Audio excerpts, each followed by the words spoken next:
Eu saúdo a todos com a paz do Senhor. Estou aqui com o pastor Zéia, homem de Deus. Este homem tem muito a nos ensinar, o seu legado, os seus ensinos. Esteve conosco recentemente no aniversário do nosso tempo, trouxe uma palavra maravilhosa, dizendo que melhor a unção do que a eloquência. Eu estou aqui fazendo um apanhado com ele. Olha, ele está falando de homens, grandes homens de Deus que ele conheceu, como o pastor Leivia Macalão e os demais. E aí eu estou aqui absorvendo isso e aprendendo, e ver se eu guardo no meu coração. E você que vai assistir esse vídeo aí, venha também ter o conhecimento e preservar os grandes legados. Aqui está o pastor Zéia. Eu vou filmar o senhor, pastor. Aí o senhor comenta aí sobre... Vou botar aqui numa posição que não pega claridade, para o senhor ficar melhor. Aqui assim. Tá bom. É o que o senhor estava falando mesmo do campo, né? Então aqui, meus irmãos, estou tendo o privilégio de ter aqui nessa parte da tarde nosso pastor Eduardo, filho do companheiro, amigo, pastor Edilésio Matos, que tivemos o privilégio de sermos batizados no mesmo dia, isto é, dia 26 de janeiro de 1964. Eu e ele descemos as águas batismal na Assembleia de Deus e do Ouro. Na época, o efetuante do batismo foi o saudoso Benedito Pereira dos Santos, que na época ele ainda era presbítero. Nem evangelista o Enoque tinha levado ele ainda, mas o pastor Enoque autorizou ele como presbítero nos batizar. E nessa oportunidade tivemos esse prazer, repetindo, né, o pastor do Edilésio, nós descemos as águas batismais. E aqui nós estamos agora conversando alguma história, alguma que eu tenho, alguma informação, graças a Jesus que nos deu, e também ao saudoso pastor João Pires, meu sogro, que é sogro, pai, pastor, tudo de bom que ele era para mim. Então eu tenho muita história da Assembleia de Deus que eu conheci através de informação do pastor João Pires. É aquele caso, né? Moisés escreveu o Pentateuco, alguma coisa do Pentateuco, foi apanhado. A história vai dizer que ele fez apanhado oral de ouvindo os antigos, ele foi trazendo esse trabalho, segundo pesquisa, né? Então, nós estamos aqui hoje, nesta tarde, comentando sobre a vida do saudoso Paulo Leivas Macalão.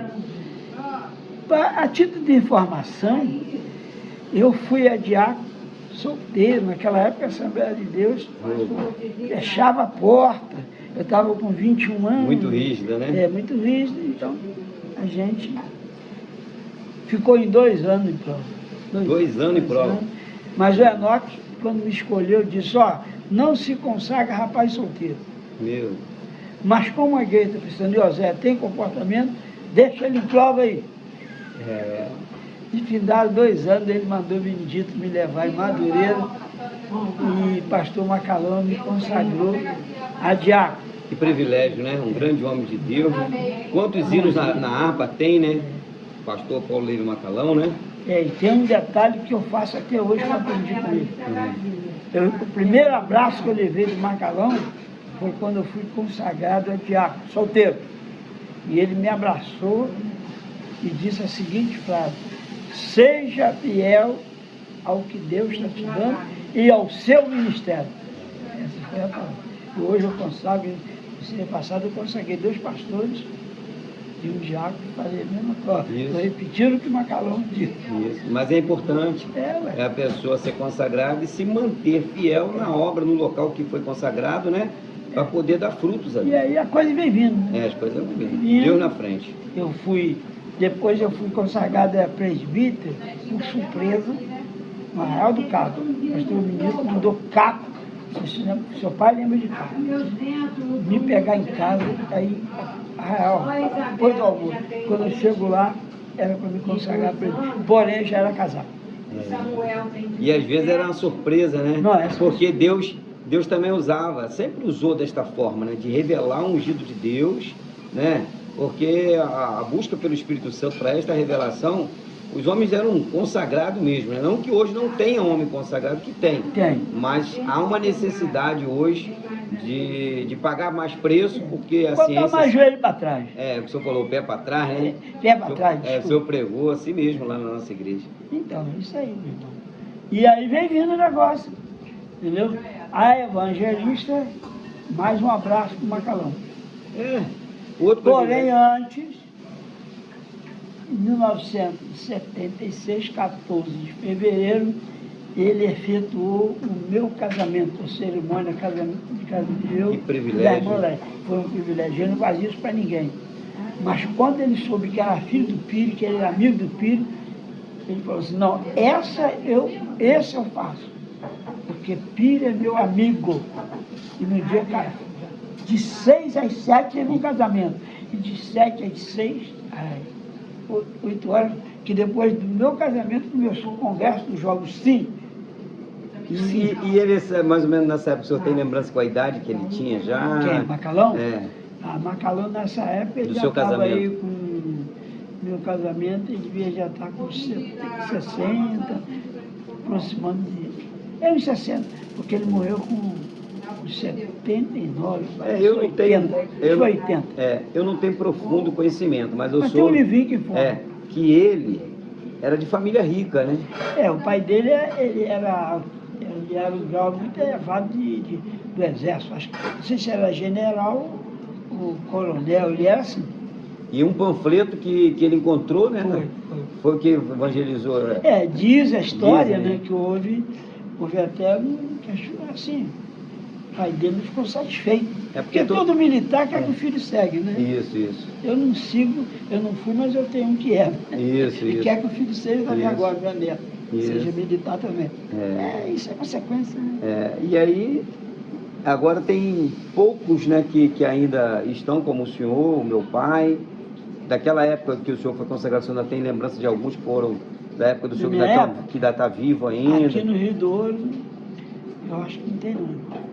Eu fui praticamente o primeiro evangelista a ser consagrado no campo do Rio do Ouro. Depois veio seu avô, aí veio vindo, mas eu fui o primeiro. Entendeu? Pode ver na história minha, da minha ficha, que vai ver isso lá. Isso deve ter sido nos anos... Foi, quando eu fui evangelista, Uhum. Eu fui consagrado em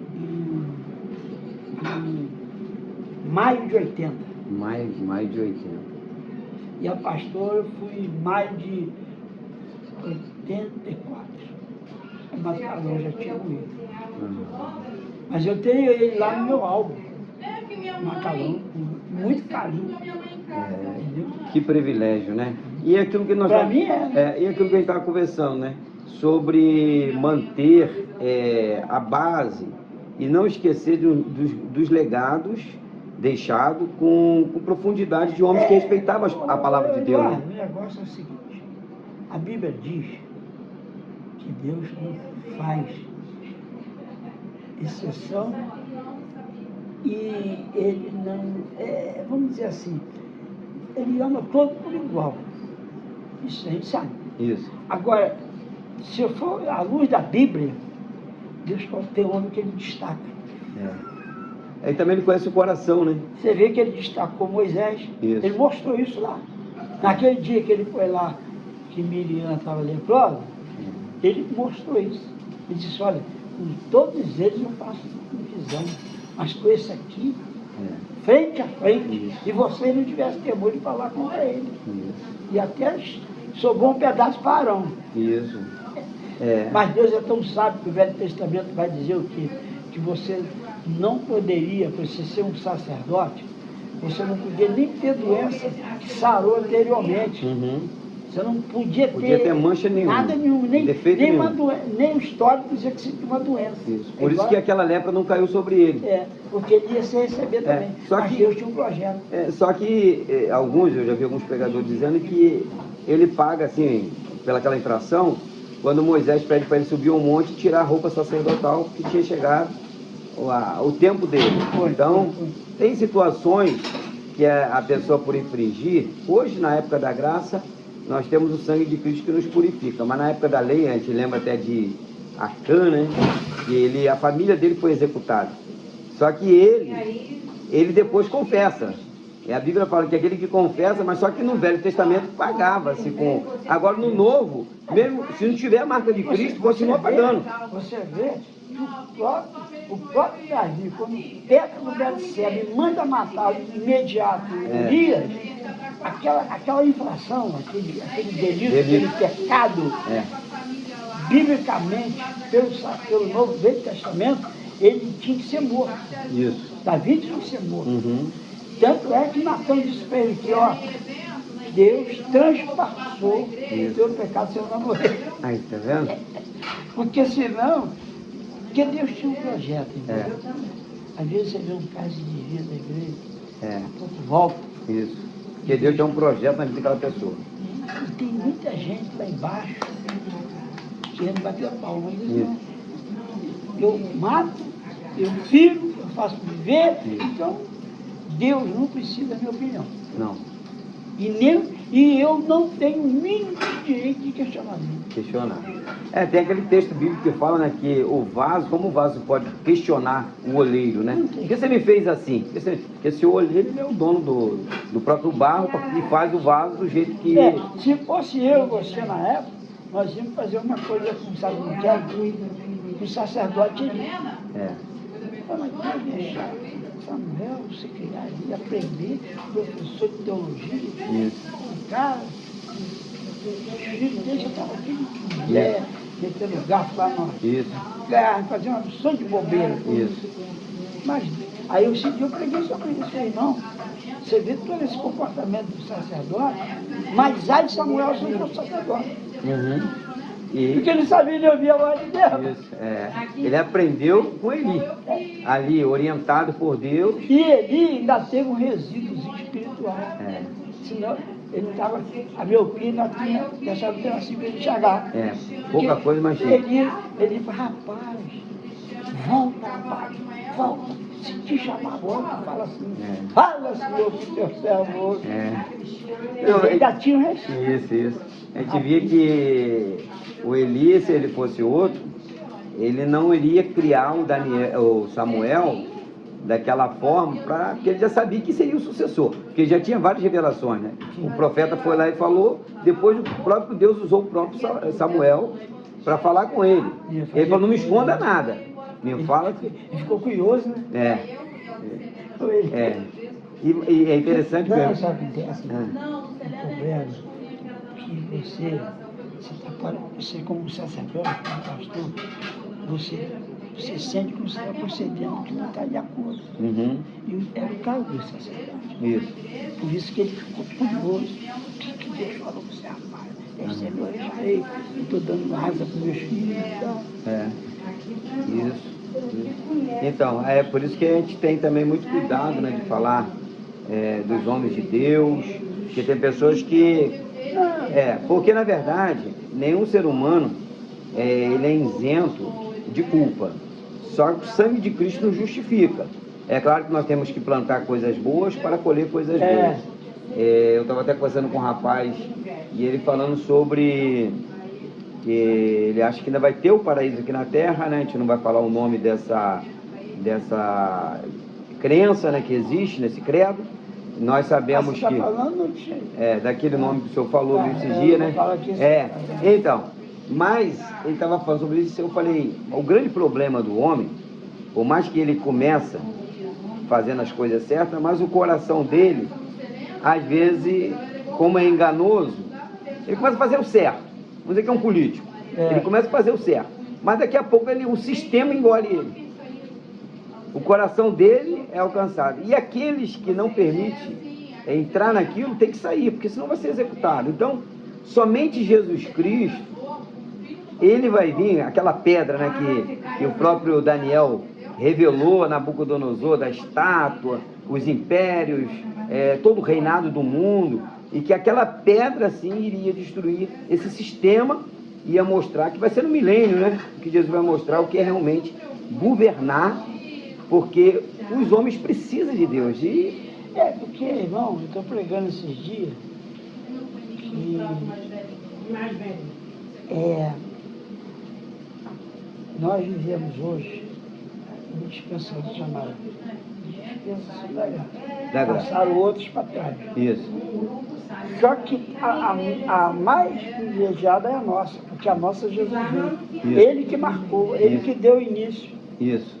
Só que aí você vai lá atrás, começa da dispensação de Adão, de Noé, aquelas dispensações. Preste atenção que eu vou te dizer.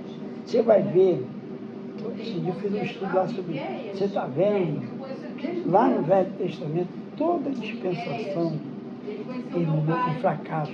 Teve da inocência, da consciência. Mas toda ela terminou com fracasso. Isso. Você está vendo, a de Noé, só tinha um. Isso. Ele, a família, o resto acabou. Então hoje nós estamos vivendo a dispensação da graça. Está falida, não é falida na linguagem humana, ela está ficando igual às outras que terminaram assim. Uhum. Você vê, hoje a igreja, ela não tem uma estrutura para durar aqui 10 anos. Uhum. Ela não tem mais. Porque nós, por exemplo, eu tenho 74, Uhum. Então eu creio que daqui a poucos anos, ou Jesus vai me levar, ou eu vou ter que passar o cajado. Só que quando eu for passar esse cajado, quem pegar esse cajado, ele não vai nem querer mais esse cajado. Não, eu já tenho o meu cajado. Ele já tem um outro cajado, um outro perfil. Entendeu?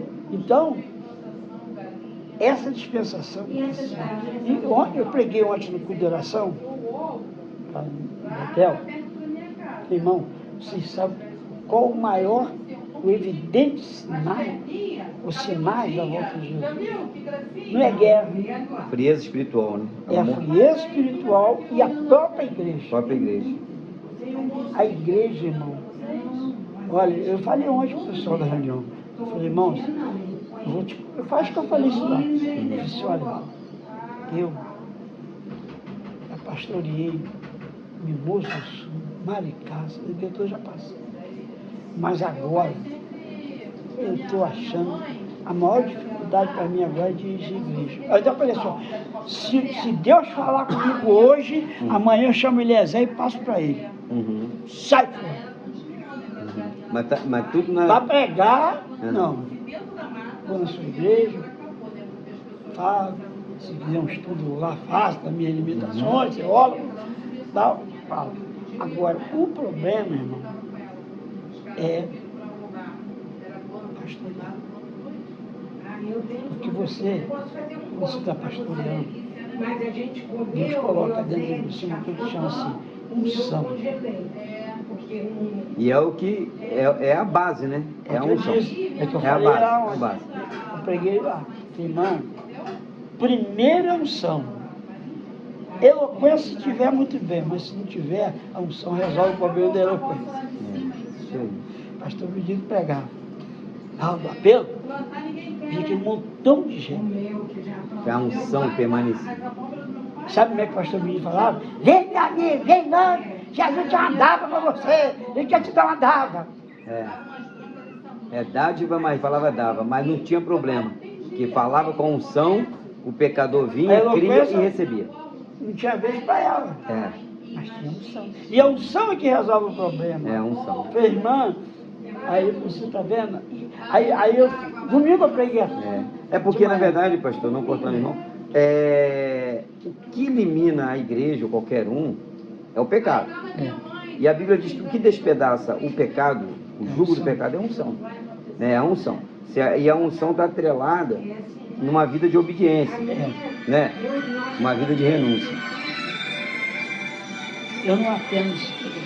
A gente está aqui, aproveitando bastante aqui com o nosso amado pastor Oséia, falando sobre a unção, e que nós venhamos, né, em nossas vidas, em todos nós, você que está escutando aí, pedir a Deus isso, a graça. Às vezes você fala assim, eu não tenho dom.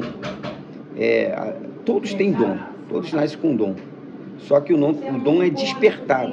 Ele é despertado através da palavra, da vida de consagração, de oração. Você vê que o profeta Jeremias, o próprio Deus falou, eu te fiz profeta no ventre da sua mãe. Então, O dom nasce com a gente, é uma planta, uma árvore frutífera, o pé de manga. No caroço, ele já está com o dom dele ali, ele vai ser um pé de manga que vai dar. Se for espada, é espada, se é carlotinha, é carlotinha. Mas o problema é quando nós não recebemos o dom, que é o Espírito Santo, nós se tornamos uma árvore que não produz.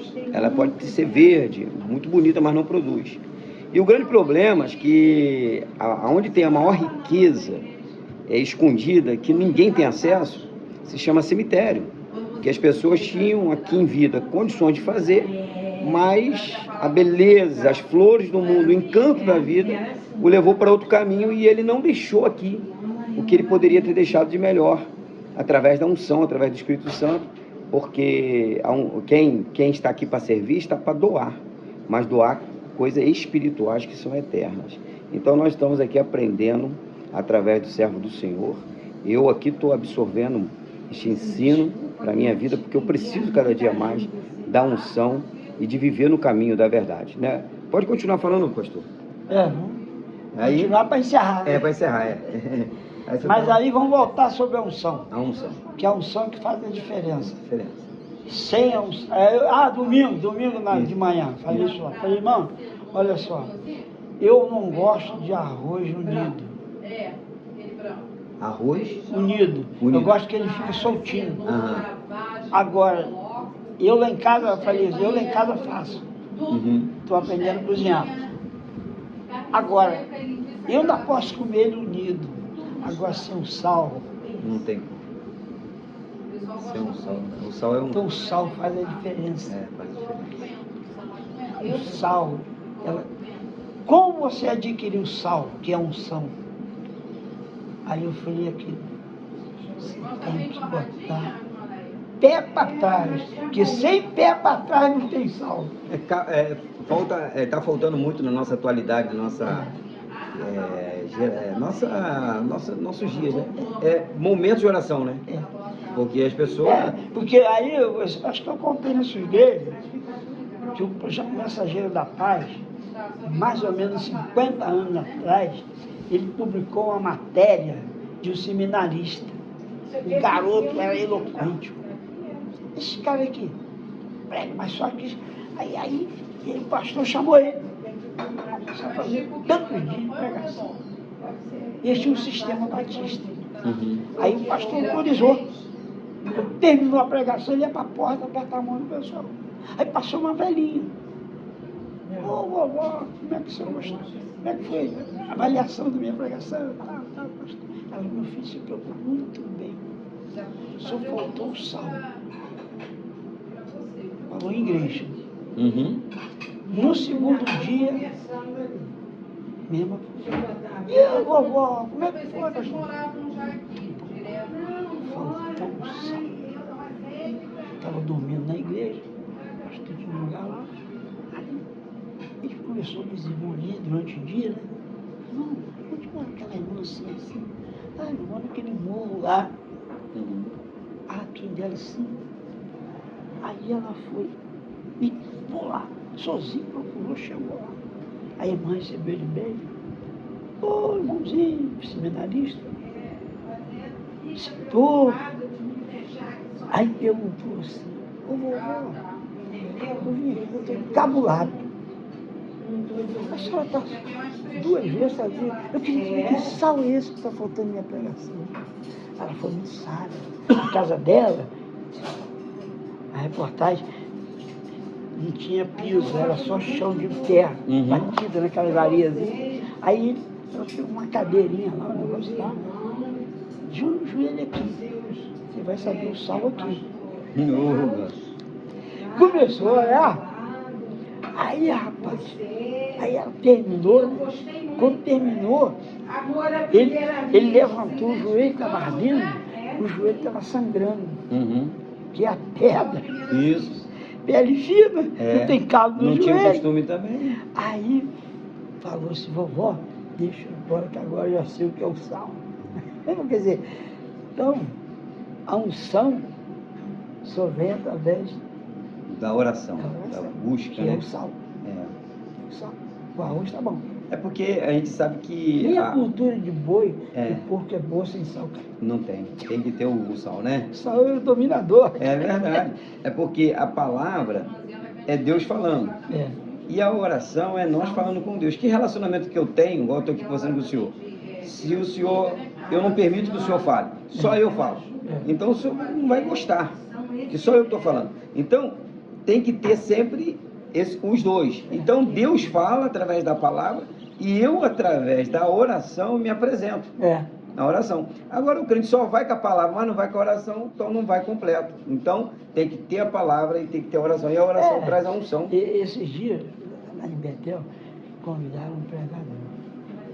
Deixa, né? Oi. Aí, eu cheguei, aí o falou assim,